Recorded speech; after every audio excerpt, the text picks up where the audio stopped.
you have a photographer here?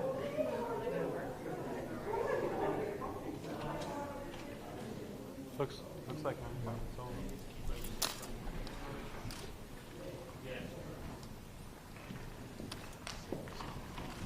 Folks, thanks for being here today. I'm John Stiles with Attorney General Ellison's office. I just want to make clear that Attorney General Ellison will be speaking today and then taking your questions.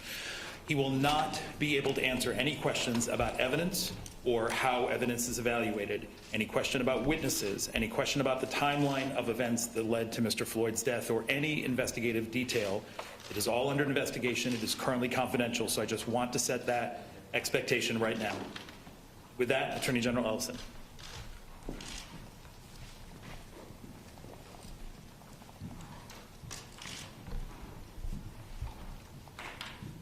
First of all, thank you, ladies and gentlemen of the press. Myself and my friend Mike Freeman want to share some information with you. I want to begin with a reminder, and that is that we're here today because George Floyd is not here. He should be here. He should be alive, but he's not.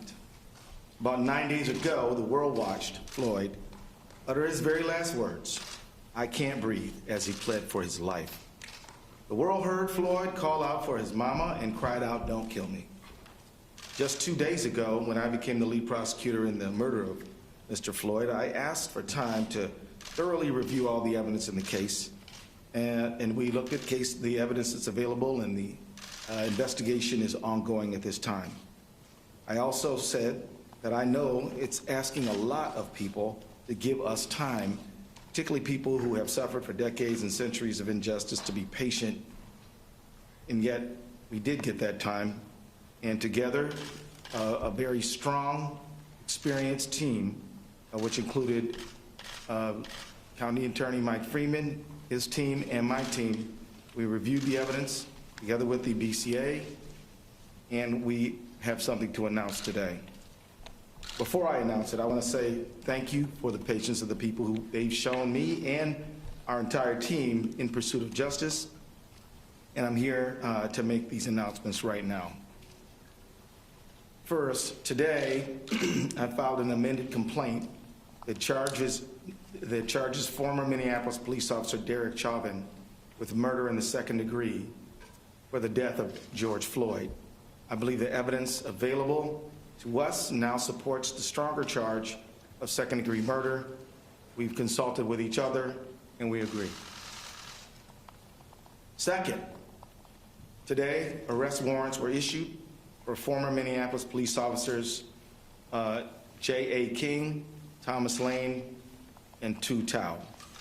Finally, I'd like to announce that today, Hennepin County Attorney Michael Freeman and I filed a complaint that charges police officer King, Lane, and Tao with aiding and abetting murder in the second degree, a felony offense. I strongly believe that these developments are in the interest of justice for Mr. Floyd, his family, our community, and our state. I'm the lead prosecutor in this case. I'll be speaking and addressing the public, but this is absolutely a team effort. We are working together on this case with only one goal: justice for George Floyd.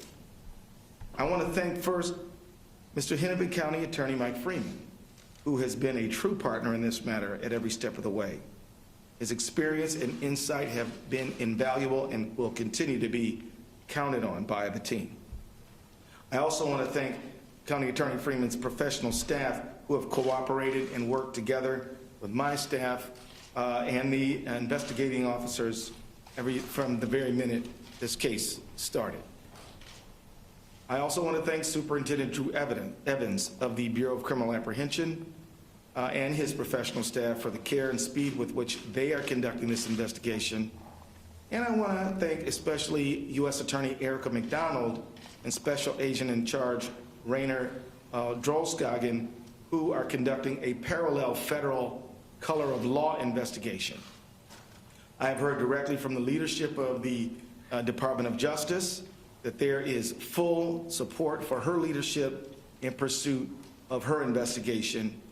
And as she put it so well, one team, one goal, one mission. I agree 100%. As I said earlier, I thank Mr. Floyd's family.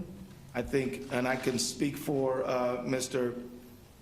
Freeman and I jointly thank them, along with U.S. Attorney McDonald. We thank the community for their patience in allowing us the time and space we need over these days to lay these charges. As it is so hard to do, I now ask for continued patience. This case continues to be under investigation. We will not be able to say very much publicly about the investigation, except that we encourage anyone who believes that they have evidence in this case to come forward and to be cooperative with the investigation.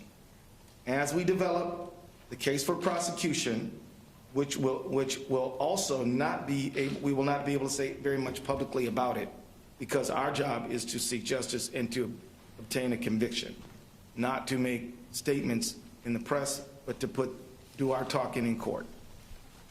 So I ask for your patience again while we limit our public comments in pursuit of justice. I also ask for your trust that we are pursuing justice by every legal and ethical means available to us. I also want to add a word of caution. The investigation is ongoing. We are following the path of all of the evidence. Wherever it leads, we are investigating as quickly as we can because speed is important. We're also investigating as thoroughly as we can because being complete and thorough is critically important, but it takes time. The reason thoroughness is important is because every single link in the prosecutorial chain must be strong. It needs to be strong because trying this case will not be an easy thing. Winning a conviction will be hard. In fact, County Attorney Freeman is the only prosecutor in the state of Minnesota who has successfully convicted a police officer for murder. And he can tell you that it's hard. I say this not because we doubt our resources or our ability. In fact, we're confident in what we're doing. But history does show that there are clear challenges here, and we are going to be working very hard in relying on each other and our investigative partners and the community to support that endeavor. To the Floyd family, to our beloved community, and to everyone that is watching, I say, George Floyd mattered. He was loved. His family was important. His life had value. And we will seek justice for him and for you, and we will find it. The very fact that we have filed these charges means that we believe in them. But what I do not believe is that one successful prosecution can rectify the hurt and loss that so many people feel. The solution to that pain will be slow and difficult work of constructing justice and fairness in our society. That work is the work of all of us. We don't need to wait for the resolution and investigation of this case to start that work.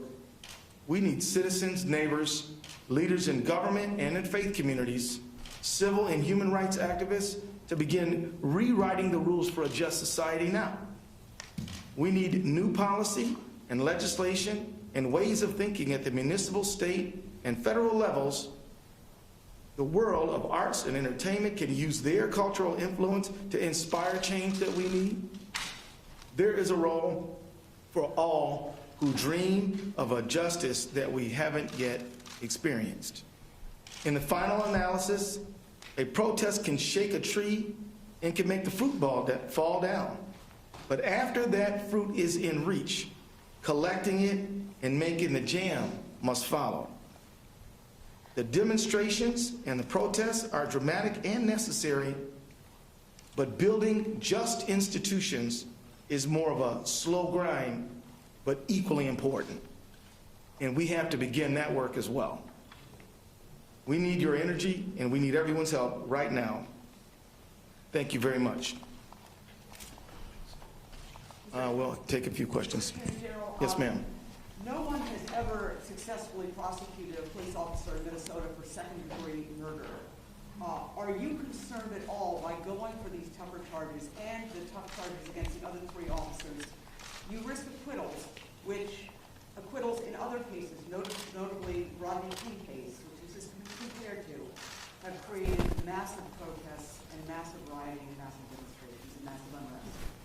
We believe we have a duty to charge the charges that fit the facts in this case when we have done so.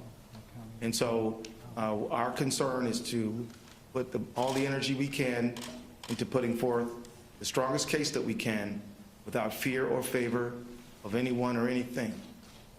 These charges are based on the facts that we have found, and we're going to pursue them. Attorney General, the head of the county attorney, obviously you got the case from him. Was he going to plead this case, the murder-free case? Is that why the state took over? That is what sources are saying. The Hennepin County Attorney did an excellent job by gathering facts and has worked cooperatively with us at every single step of the way. We consulted with each other on these charges. We believe that these are the right charges. Mike Freeman and I we've signed a complaint for these additional charges, and so that's what we're doing. So. Mr. Attorney General, John Campbell, CNN, the whole nation, indeed the whole world, has been awaiting some type of announcement from your office. Can you describe the process involved in your deliberation and what impact you think today's decision might have, not just in Minneapolis, but for those across the country watching you right now? Unfortunately, I can't delve into our deliberative process, but what I will tell you generally is we gathered all the facts that we could. We reviewed the criminal statutes. We looked at case law. We consulted with each other, and we arrived at these charges. We believe that they're justified by the facts and the law. And to those who are watching around the country, what does this impact have on this decision? The pursuit of justice is always good and right. And I want to signal to them that we hope that they continue to raise the cause of justice, but do it in a peaceful manner. It is their right to express themselves. And with that, I will say that they should continue in their own communities to get together to build just police community relationships. We need the faith community to be involved. We need arts and entertainment to help inspire us toward justice. We need everybody. There's a lot more to do than just this case, and we ask people to do that. Mr. Attorney General, can you tell us how long you think this is going to take to actually get this case together? I mean, the public has a lot invested here. Are we talking weeks? Are we talking months? Even a year? You know, I want to thank you for asking that question, because part of my comments were to help set expectations in a realistic light. In order to be thorough, this is going to take months. And I don't know how many, but it is better to make sure that we have a solid case, fully investigated, researched before we go to trial, than to rush it. And so it will take a while, and I can't set a deadline on that. Way in the back. Attorney General, Chris Rathbun, the court opinion had asked for a first-degree murder charge as well as their attorney. You decided to charge second-degree unintentional murder while committing a felony. Can you explain what that charge means, unintentional murder versus second-degree intentional murder, please? Well, according to Minnesota law, you have to have premeditation and deliberation to charge first-degree murder. Second-degree murder, you have to intend for death to be the result.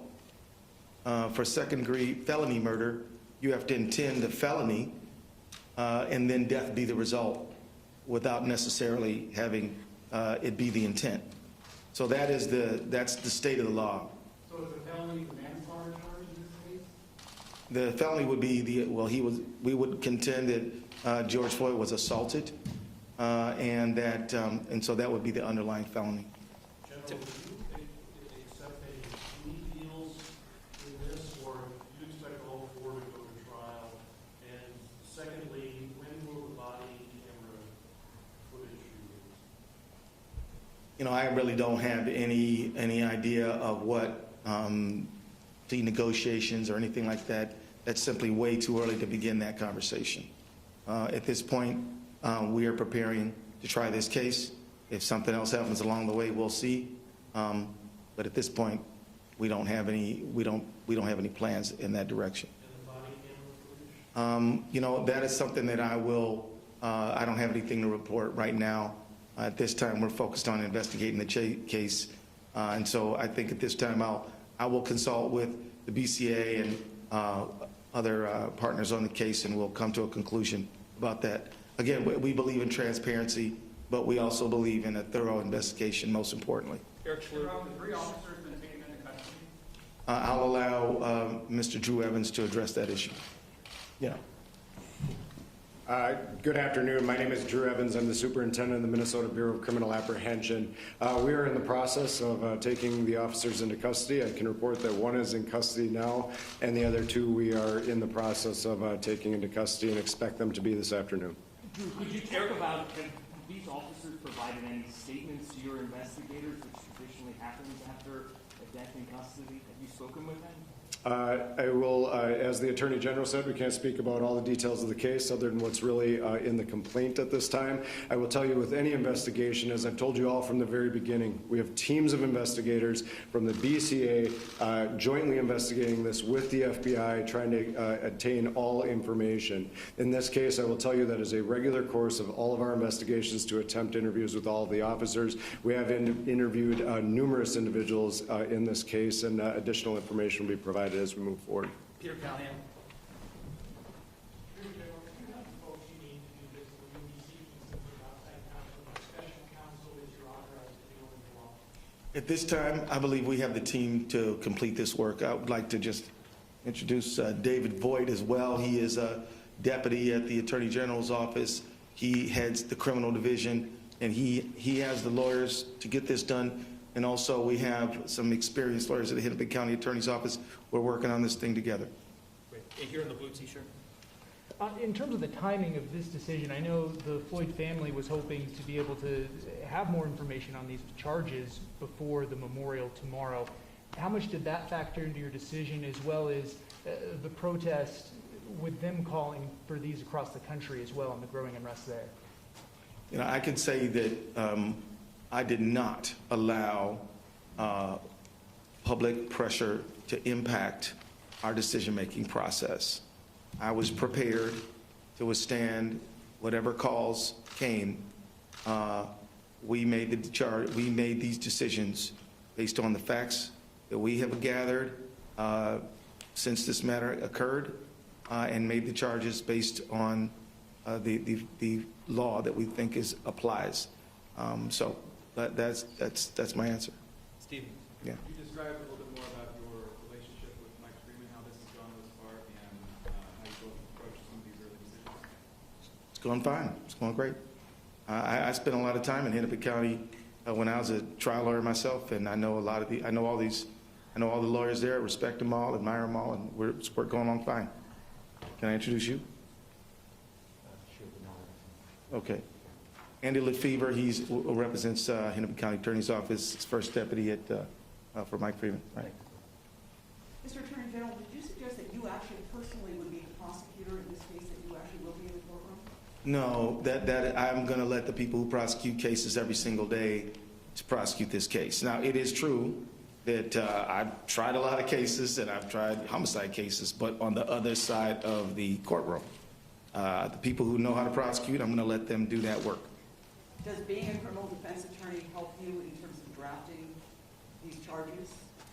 You know, I think it helps me anticipate what some of the attacks on our case might be. What do you think the trial is held, and could you get a fair trial here Wednesday? I see no reason why we can't get a fair trial here. Also, real quick, with the charges that were just filed, my math is correct. Even the 3 officers now face the potential same maximum sentence as Officer Shelby. Yes. Well, but, yes, sir. Any other questions? I apologize that you addressed this before, but does your involvement in this case now put you on the sidelines in terms of the legislative process and looking for police reform legislation? No. I'll continue to do all the duties that I have, which involve legislative, which involve a lot. We've been very active in the civil space. We've been active in representing state agencies and government. I'll continue to supervise that as I always do. But I feel very confident in it because I have excellent professionals who are going to be focused on this like a laser beam every single day. And two more questions, Eric and Theo. Mr. Attorney General, could you just take us into that room when the decision was made for you personally, for this case to file these charges, the moment you had personally? I feel a tremendous sense of weight. I feel this is a very serious moment. I can honestly tell you I take no joy in this, but I do feel a tremendous sense of duty and responsibility. Are the three other cops, are they going to leave at Oak Park Heights in max security, or are they going to be put somewhere else? I don't know the answer to that question, maybe. I would just answer that in terms of that is left up to the various sheriffs that we work with on this. They make, as Commissioner Schnell noted the other day, security decisions in the best place for everybody in light of everything that's going on right now in the Twin Cities. Are they going to be moved to state prison now, or kept in county jail? Again, those are decisions based on the analysis of the sheriff, and they work closely with the Department of Corrections to make sure that they have everybody in their custody where they should be based on safety assessments. Thank you, everybody. You'll have a release later today. Thank you all very much. Mr. Attorney General, can you give us a little message for the protesters who have been calling for first-degree murder charges that may be disappointed with this development? What would you say to them? I will say to them that I pledge and I promise to hold everyone accountable for the behavior that we can prove in a court, and that if I don't charge it, it means that we did not have the facts to do that. So I'll simply say that as the people who are legal professionals, professional prosecutors, we are taking our duty seriously, and we are working with the people who gather the facts, and we have done the work that we believe is possible, ethical, and right. Because there's a lack of trust there with those professionals and them doing their work, which is why a lot of this has come about. Yeah, well, I mean, look, let me be honest here. I mean, our country has under-prosecuted these matters in Minnesota and throughout the country. And so I think the trust is a result of historically not holding people who are public guardians accountable for their behavior in situations where we should have. So that, I think, is the origin of the trust problem. But we can't control the past. All we can do is take the case that we have in front of us right now and do our good faith best to bring justice to this situation, and we will. Thank you.